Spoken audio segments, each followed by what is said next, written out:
Hi everyone, आज हम करेंगे केस स्टडी क्वेश्चन जो कि टॉपिक वेक्टर से है। तो पहले स्टेटमेंट को रीड करते हैं। Ravinder practised a lot of the topic vectors but then after he felt little confused while solving the following questions. Let us help him to solve those questions, or we can say these questions. तो first question में क्या है, A part में A vector is this B and dot product of A and B is 1, cross product of A and B is J cap minus K cap. Then we have to find magnitude of B vector. So let us start with first part. चलिए भाई, तो A vector है हमारे पास I cap plus J cap plus K cap, और ए dot B दिया हुआ है. ए डॉट बी क्या है 1, ए क्रॉस बी दिया हुआ है जे माइनस के कैप. तो सबसे पहले क्या करते हैं, हम बी वेक्टर एक बार सपोज कर लेते हैं. ठीक है, let B vector is b1 I cap plus b2 J cap plus b3 K cap. अब फर्स्ट कंडीशन पे चलता हूँ मैं. इस कंडीशन को लेके क्या दिया था, a dot B is equal to 1.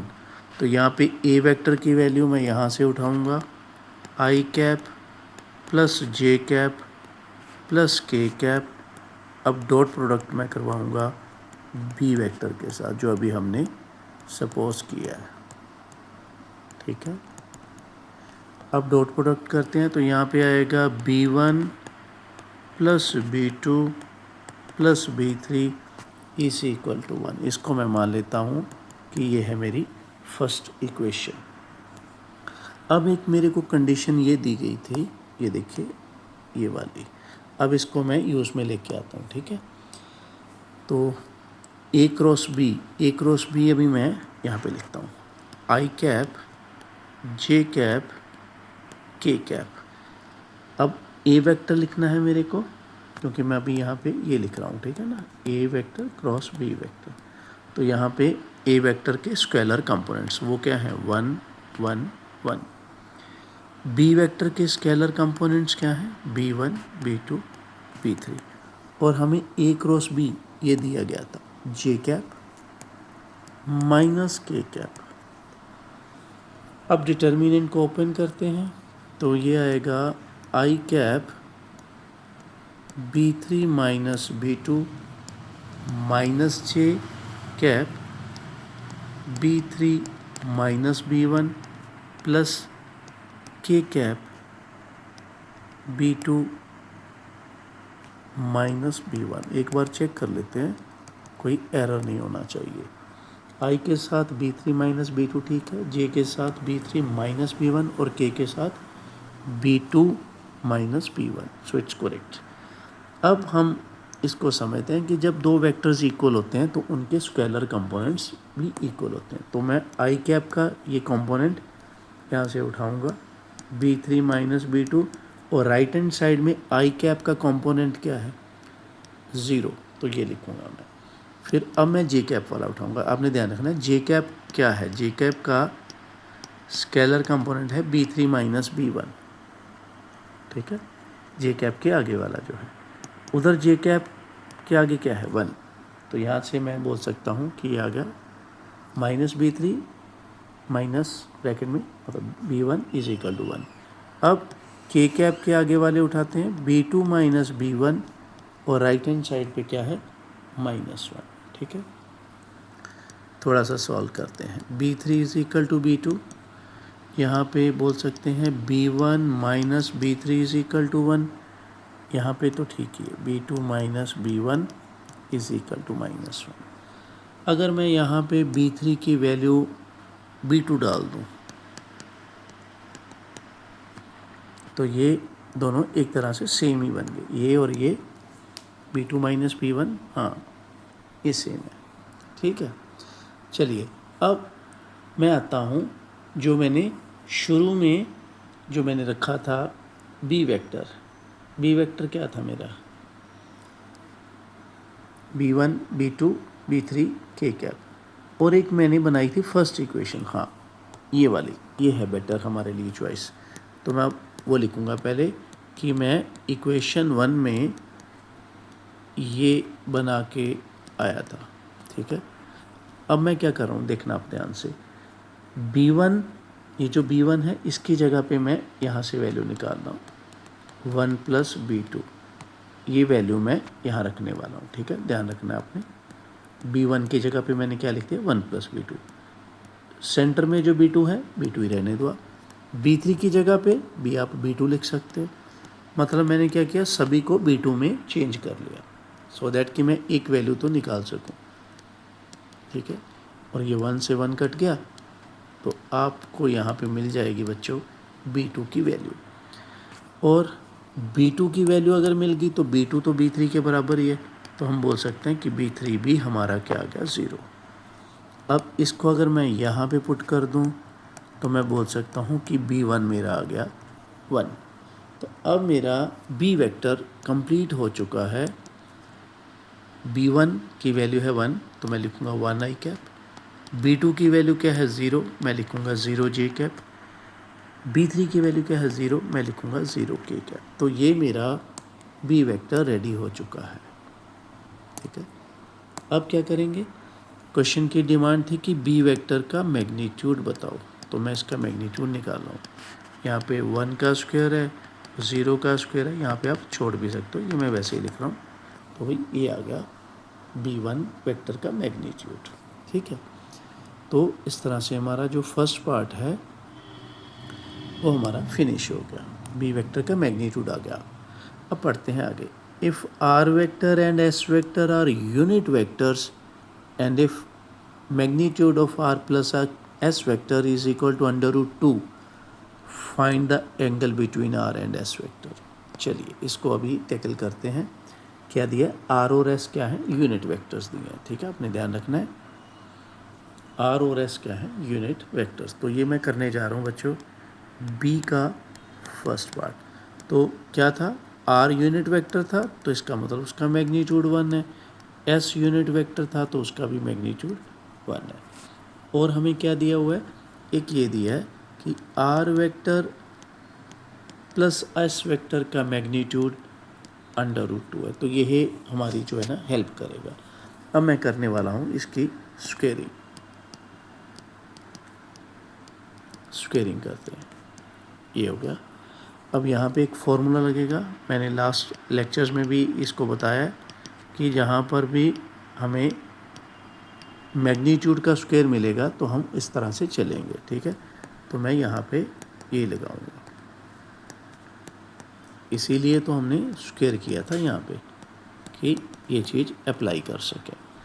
अब डॉट प्रोडक्ट लगाते हैं, R vector dot R vector, R vector dot S vector, S vector dot R vector और S डॉट S, और राइट हैंड साइड पे क्या है 2।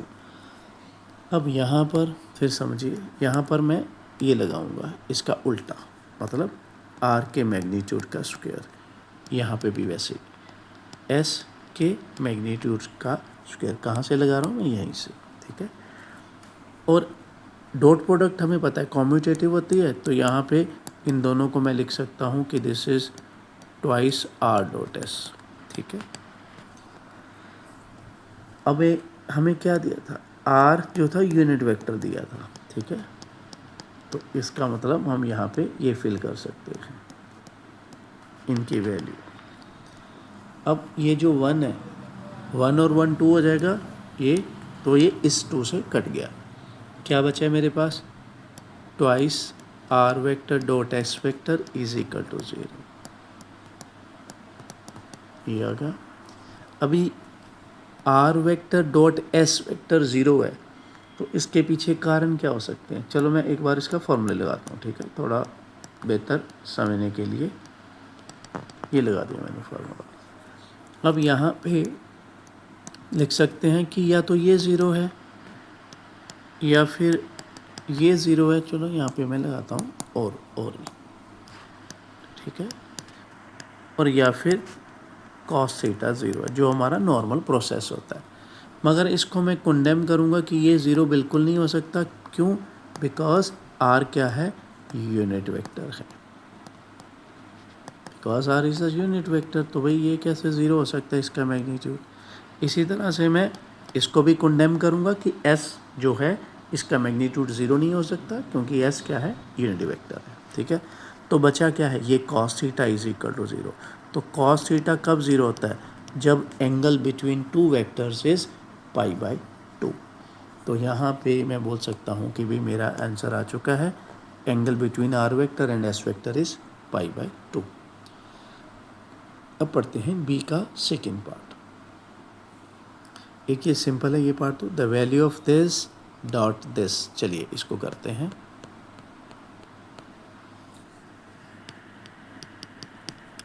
तो यहाँ था 4r vector minus S vector dot 2r vector plus S vector. अब इसको तो हमने सिंपल ओपन करना है, तो मैं यहाँ पे लगाता हूँ। चलो थोड़ा सा डिटेल में लिखता हूँ मैं, ठीक है। R dot S, R dot are, यहाँ पे 4r dot S minus 2s dot are minus S dot S. अभी हमने जो ऊपर प्रॉपर्टी लगाई थी वही लगा रहा हूँ मैं कि आर डॉट आर क्या होगा। यहाँ पे मैं आपको दिखाता हूँ क्या मैं लगाने वाला हूँ। ये वाली, ये लगा रहा हूँ मैं, ठीक है। ये वाली प्रॉपर्टी यूज़ कर रहा हूँ। कहाँ से कहाँ? इधर से इधर। चलिए वापस चलते हैं वहीं पे। तो 4r डॉट एस है और डॉट प्रोडक्ट क्या है? कॉम्यूटेटिव है, तो इसको r डॉट एस ही लिख लेता हूँ मैं, s डॉट आर को। यहाँ पे मैं जो मैंने प्रॉपर्टी दिखाई थी वही यहाँ पे लगा दूँगा, ठीक है। अब r वेक्टर का मैग्नीट्यूड क्या है? 1, क्योंकि मैग्नीट्यूड 1 क्यों है? क्योंकि यूनिट वेक्टर है। यहाँ पे क्या है? s का भी मैग्नीट्यूड क्या है? 1। इन दोनों को मैं कर लेता हूँ माइनस, तो ये 8 आ गया, ठीक है। अब r डॉट एस हमने लास्ट पार्ट में ये क्या प्रूव किया था कि इसमें एंगल जो है r और s में क्या है? π/2 का एंगल है। तो अगर r और s में एंगल π/2 है तो इसका मतलब डॉट प्रोडक्ट क्या है इनकी? 0। तो यहाँ पे मैं लिख देता हूँ 2 × 0, ठीक है।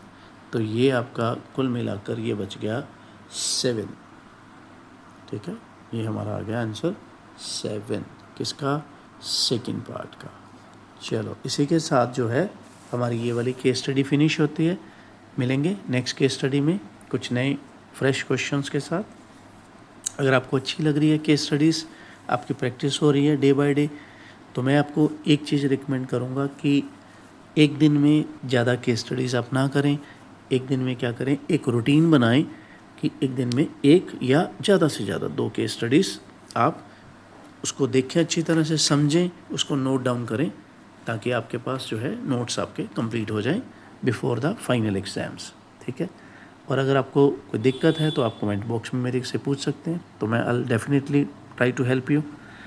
तो इसको अच्छा अगर आप समझ रहे हैं तो लाइक करें, ज़्यादा से ज़्यादा शेयर करें, कमेंट करें और सब्सक्राइब करें, ताकि हम इसको आगे यूँ ही लेके चलें। जल्द ही मैं आपके पास लेके आऊँगा एक नई प्लेलिस्ट जिसमें हम केस स्टडीज़ कवर करेंगे। जितने भी अब तक CBSE Punjab school education board में जितने भी केस स्टडीज़ होंगे वो सारे के सारे उस प्लेलिस्ट में मैं डालूँगा, ठीक है। पहले आप ये करिए चैप्टर वाइज, फिर उसके बाद उसमें आप जाके उसको देखना, उसकी प्रैक्टिस करना, ठीक है। और जो क्वेश्चन बैंक होगा CBSE का, उसके भी क्वेश्चन मैं वहाँ पे 1 बाय 1 सॉल्व करता जाऊँगा, ठीक है। Okay then, thank you, bye bye, take care.